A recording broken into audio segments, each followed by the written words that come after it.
사도행전 강의 20번째 시간입니다. 너무 아까워요 주님, 이런 제목으로 말씀을 좀 나누겠습니다. 사도행전 말씀 다루고 있는데요, 사도행전은 말 그대로 사도들의 행전이에요. 그들의 삶과 사역을 기록하여 놓은 역사서다라고 저희가 이해하고 있습니다. 그 사도들의 행적을 따라가다 보니까 자연스럽게 초대교회 복음 전파의 과정을 저희가 보게 되는 것이죠. 물론 이 복음 전파를 왜 하는가? 왜 합니까? 예수님께서 명령하셨기 때문이죠. 가장 높은 명령이다, 가장 위대한 명령이다, 그런 의미로 지상 명령으로 저희가 받아 알고 있는 마태복음 28장 19절 20절, 그러므로 너희는 가서 모든 민족을 제자로 삼아 아버지와 아들과 성령의 이름으로 침례를 베풀고 내가 너희에게 분부한 모든 것을 가르쳐 지키게 하라. 여기서 가장 중요한 동사는 제자로 삼아, 이것이에요. 그래서 예수님께서 제자들 가운데 또 후대의 교회 가운데 주신 가장 위대한 명령은 다른 이들로 제자를 삼는데, 어디서부터요? 예루살렘부터 어디까지요? 땅끝까지. 우리의 삶에서도 세종에서부터 땅끝까지 그렇게 복음을 전하라고 말씀하셨다는 거예요. 자, 그 명령을 받들어서 저희가 교회를 세우고 또 주님의 말씀을 전하는 것이다, 그렇게 정리하면 되겠죠. 자, 그런데 예수님께서 사도들에게 너희가 땅끝까지 복음 전해라, 모든 민족으로 제자 삼아라, 그렇게 말씀해 놓으시고 그 말씀을 성취하시는 분은 바로 예수님 자신인 것처럼 보일 때가 있다는 것이죠. 복음의 도구로서 제자들이 부지런히 순종하는 모습도 보이지만 그 제자들을 인도하시고 그들을 통해서 역사하시는 분이 바로 예수님의 영이신 성령님이시기 때문인 것이에요. 그러므로 보이는 사람들과 보이지 않는 성령님께서 콜라보레이션을 펼치시는 것이 바로 선교다라고 하겠어요. 보이는 우리의 인생, 보이지 않는 성령님의 존재와 역사, 여러분 그것들을 저희가 늘 생각해야겠습니다.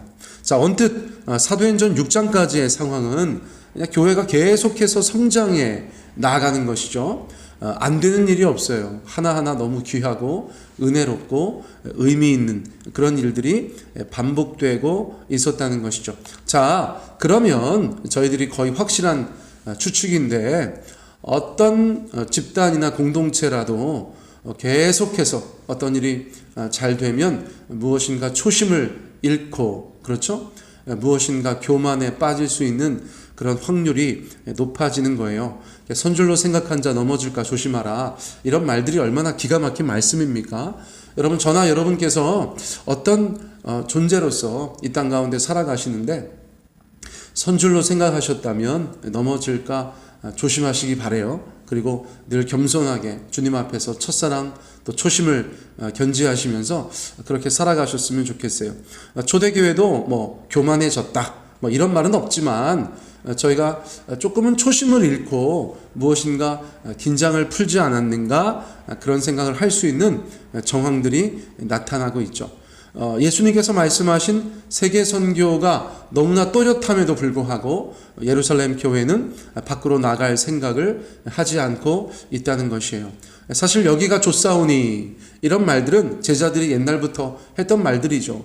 저희도 그래요. 여러분, 안주하고 싶은 것이 인간 아니겠습니까? 무엇인가 잘 되고 있을 때 그냥 이대로만 하면 되지 뭐, 그런 생각들을 자연스럽게 한다는 것이에요. 그런데 예수님께서는 예루살렘 교회에 그런 것을 원하지 않으셨어요. 그들이 예수님의 명령을 가지고 예루살렘과 온 유대와 사마리아와 땅끝까지 나가기를 원하셨던 것이죠. 그러나 예루살렘 교회의 플랜에는, 계획에는 그런 것이 없었던 것 같아요. 아주 달콤한 영적인 도취에 빠져 있었다고 저희가 볼 수가 있습니다. 자, 그런데 중요한 것은 하나님의 마음은 예루살렘 교회에만 있지 않으셨다는 거예요. 세상 곳곳에서 죽어가는 자들, 구원받아야 하는 자들에게 이미 가 있으셨다는 것이죠. 그리고 그 마음이 아주 그냥 태평한 것이 아니라 급하셨다는 것이죠. 그런데 그 일을 누가 하는 것이죠? 교회가 해야 되고 제자들이 해야 되니까 예수님께서는 그 제자들을, 그 교회들을 세상 끝까지 보내려는 그런 일들을 계획하신 것이 아닌가, 저희가 그렇게 볼 수 있다는 것이에요. 그래서 조금 놀랍고 의아하지만 예루살렘 교회의 박해를 허락하시는 그런 장면을 저희가 보게 되죠. 이것은 너무나 슬픈 일이었지만, 너무나 어려운 일이었지만 바로 스데반 집사님의 순교를 통해서 시작되게 된다는 것이에요. 자, 우리는 인생을 살면서 모든 일을 다 이해하고 용납하고 소화하기가 어려워요. 그렇죠? 아니, 이런 일은 왜 있었대? 하나님 왜 그러셨대? 저희가 그런 말 많이 하죠. 얼마든지 그럴 수 있죠. 얼마든지 그럴 수 있습니다. 자, 그런데 저희 눈에 띈 바로 그 일, 저희들의 손에 잡힌 그 일, 그것이 전부는 아니라는 것이죠. 세상은 넓고 너무나 복잡한 관계와 일들과 인과관계 속에서 여러 가지 역사들이 있는데, 그것이 나의 눈에 다 이해된다는 것이 오히려 더 이상한 것이죠. 영적인 나비 효과와 같이 우리가 전혀 기대하지 못했으나 놀라운 일이 벌어지기도 하고, 우리가 전혀 예상하지 못했으나 엉뚱한 일이 벌어지기도 하고, 자, 그래서 어쩌면 세상을 요지경이다, 그렇게 말하는 것일 수도 있어요. 그러나 우리는 섭리신앙을 가지고 있는 사람이고, 하나님께서 그 모든 것들 가운데 합력하여 선을 이루실 거라고 고백하는 사람들이잖아요. 그렇죠? 그러니까 날마다 주님 앞에 겸손함으로 여러 가지 일들에 대해서 그때그때 짧은 식견으로 해석하는 것이 아니라 조금은 묵혀두고 숙성시키고, 하나님께서 이 일을 왜 그렇게 하셨는가를 지켜볼 수 있는 그런 신자들의 믿음이 우리 가운데 요구되어진다고 생각되어집니다. 자, 어쨌거나 이 놀라운 일의 퍼즐에 스데반이라는 집사님께서 등장하세요. 지난번에 저희가 함께 살폈었던 7 집사님 중에 한 분이시죠. 바로 그 스데반을 하나님께서 쓰시는 장면을 저희가 보게 되는 것입니다. 자, 그분의 이름은 스테파노스예요. 헬라어로 얘기하면 스테파노스. 갑자기 잘 적어놓은 것인가 의문이 드는데, 어쨌거나 스데반 집사님이세요. 면류관이라는 이름이에요. 면류관. 얼마나 멋진 이름입니까? 이름이 면류관이에요. 초등부에 면류관이라고 있다고 생각해 보세요. 야, 면류관, 엄마 어디 갔어? 아빠 왜 교회 안 나와? 그렇죠? 면류관. 자, 그런데 그런 이름을 가진 스데반 집사님께서 성령과 믿음이 충만하여서 집사로 추천되었고, 사도들이 안수하여서 예루살렘 교회의 집사로 세워졌죠. 처음에 했던 일은 무엇이었을까요? 구제였죠. 구제. 헬라파 과부들을 구제하는 일, 그것을 또 보완하려고 세워졌으니까 그런 일들을 감당했던 것이 분명합니다만, 스데반 집사님은 기회가 있어서 설교를 하시는데 어쩜 그렇게 설교를 잘하는지, 사도행전에 기록되어져 있잖아요. 그렇죠? 사도행전 7장에 스데반 집사님의 설교가 기록되어져 있는데 성령 충만한 집사님이셨어요. 그래서 얼마나 말씀도 잘하고 얼마나 뜨겁게 설교하시는지 그런 은사도 있으셨던 것 같아요. 그렇죠? 자, 그런데 어쨌거나 사도행전 6장 후반부에서 유대인들과 논쟁에 빠지게 되죠. 그래서 그 논쟁에서는 승리해요. 원래 이제 교회 다니는 사람들이 말 잘하잖아요. 그렇죠? 누가 말 잘하면 야, 너 교회 다니냐? 예전에는 그런 말 많이 했어요. 그렇죠? 그래서 스데반 집사님도 말 너무 잘하셔가지고 설교도 기가 막히게 하시고 논쟁에서 이기신 것 같은데, 그런데 유대 군중들 가운데 신성모독으로 크게 오해받고 결국은 순교당하시는 거예요. 그렇죠? 그래서 예수님과 사도들 또 스데반 집사님 핍박과 박해의 길을 그렇게 가시는 것이죠. 자, 그래서 어쨌거나 체포당하시죠. 순교당하기 전에 체포당하시는데 정말 비슷하게 예수님과 제자들의 길을 걸어가는 것이에요. 거기에서도 역시나 이런저런 우여곡절이 있었는데 그 공회에서 재판받는 과정에서 자신의 신앙을 공중 앞에서 고백할 수 있는 기회가 있었다는 것이에요. 이제 그걸 제가 아까 이제 설교라고 말씀드렸어요.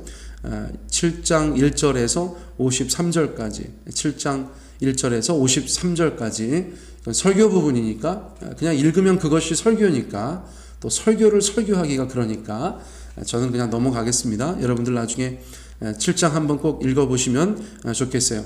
그래서 정말 기가 막히게 설교를 했는데 듣는 사람들이 그 설교를 감당하지 못하는 거죠. 자신들의 죄를 지적하고, 그래서 54절부터 보시니까 어떠세요? 54절, 그들이 이 말을 듣고 마음에 찔려 그를 향하여 이를 갈았다. 설교 듣고 이를 갈았으니까 뭐 할 말 다 했죠. 55절, 스데반이 성령 충만하여 하늘을 우러러 주목하여 하나님의 영광과 및 예수께서 하나님 우편에 서신 것을 보고, 이거는 뭐 영적인 것이니까. 56절, 말하되 보라 하늘이 열리고 인자가 하나님 우편에 서신 것을 보노라 한데, 그러니까 이런 발언들이 이제 신성모독이 돼서 직결처분이에요. 직결처분. 이 장면에서는 그렇게 되어지죠. 사람들이 그런 신성모독의 말은 듣지 않으려고 하죠. 57절에 그들이 큰 소리를 지르며 귀를 막고 일제히 그에게 달려들어. 그리고 58절, 성 밖으로 내치고 돌로 칠세, 증인들이 옷을 벗어 사울이라 하는 청년의 발 앞에 두니라. 성 밖으로, 영문 밖으로. 예를 들어서 예수님께서도 영문 밖에서 돌아가시죠. 그렇죠? 스데반 집사님도 영문 밖에서 이렇게 순교당하시는 거예요. 자, 그때 돌로 쳤다는 것이죠. 유대인들이 율법을 따라서 그들의 신성모독 판단하에 있는 사람들은 그렇게 돌로 쳐서 죽였죠. 이 돌로 쳐서 죽인다는 것이 사실 조금만 생각해 보면 굉장히 끔찍한 일이죠. 그렇죠? 많은 사람들이 어떤 한 사람을 둘러싸고 타격이 될 만한 돌을 죽을 때까지 던지는 거니까 정말 끔찍한 일이라고 저희가 말씀드릴 수 있어요. 스데반 집사님은 그렇게 순교하셨어요. 그런데 막 돌로 칠 때에 옷을 벗어놓은 사람들이 있는데, 누구 발 아래 벗어놓았는가? 사울이라고 하는 청년의 발 앞에 벗어두었다는 것이죠. 훗날 사도 바울이 되는 인물이에요. 그러니까 사도행전은 처음에 주된 인물은 베드로, 그렇죠? 후반부에 주된 인물은 이제 바울이라고 할 수 있는데, 여기에서 바울이 등장하는 것이죠. 영화나 드라마로 본다면 후반부의 주인공이 잠깐 등장하는데 아주 악한 캐릭터로 그렇게 등장하였다고 저희가 볼 수 있어요. 자, 어쨌거나 그렇게 순교하셨어요. 59절 말씀, 그들이 돌로 스데반을 치니 스데반이 부르짖어 이르되 주 예수여 내 영혼을 받으시옵소서 하고, 60절, 무릎을 꿇고 크게 불러 이르되 주여 이 죄를 그들에게 돌리지 마옵소서, 이 말을 하고 자니라. 자, 스데반 집사님이 기독교 최초의 순교자예요. 기독교 최초의 순교자. 예수님의 피 위에 스데반의 피가 더해집니다. 그러니까 교회는 순교자들의 피 위에 세워진다, 이런 아주 유명한 말이 있는데, 바로 스데반 집사님께서 그 첫 번째 피를 이 땅에 뿌리셨다는 것이죠.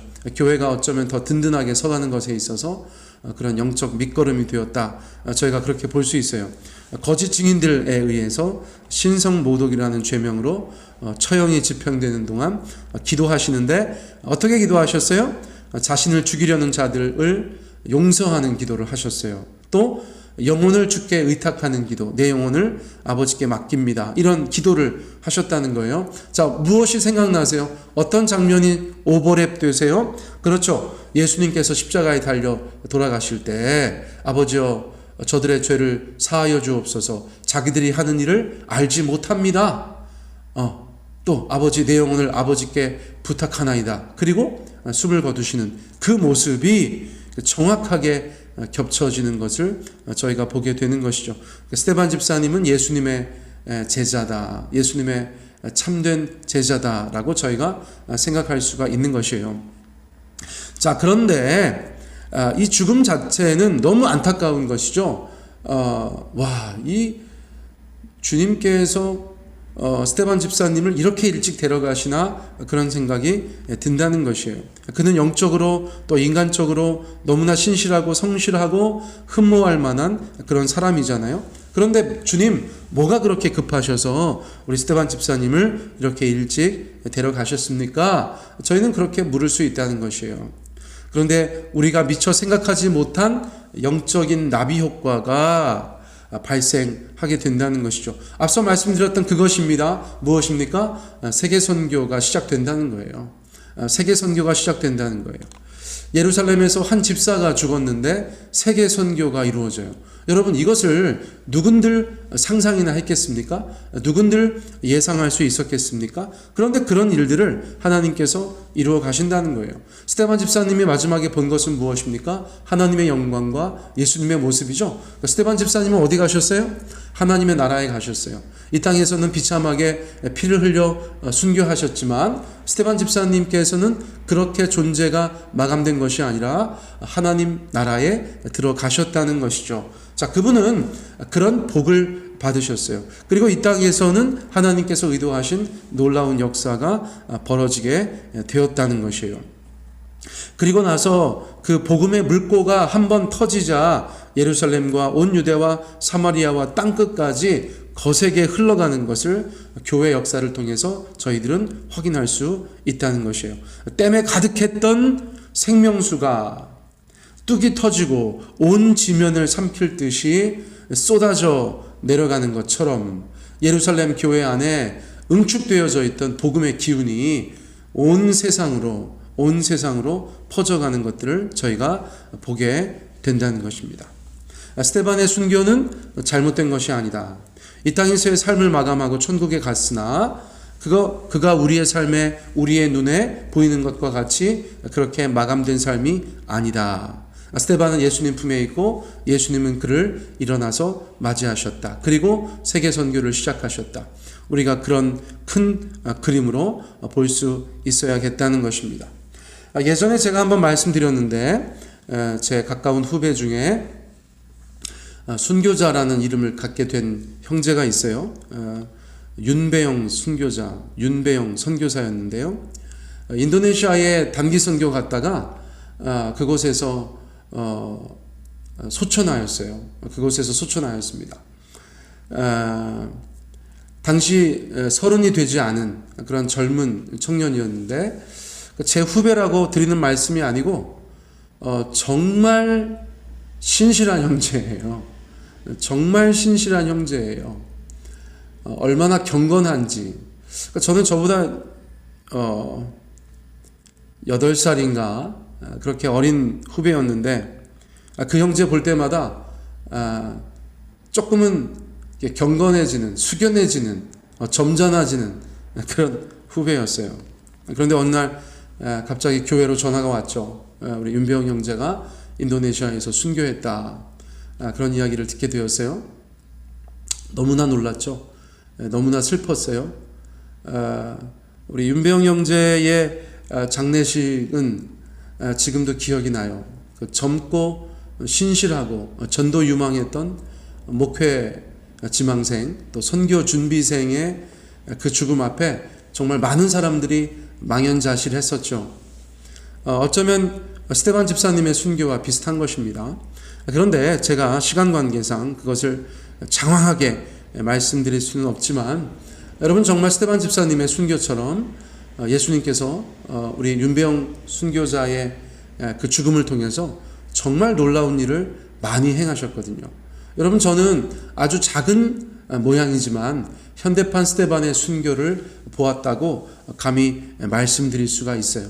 그 형제의 순교로 인하여서 그 가정에 일어났었던 일들, 그 형제의 순교 때문에 그가 다녔던 교회에 일어난 일들, 그가 몸담고 있었던 선교단체에 일어난 일들, 또 인도네시아 땅에 일어난 일들, 그 모든 것들은 하나하나 설명하기조차 어려워요.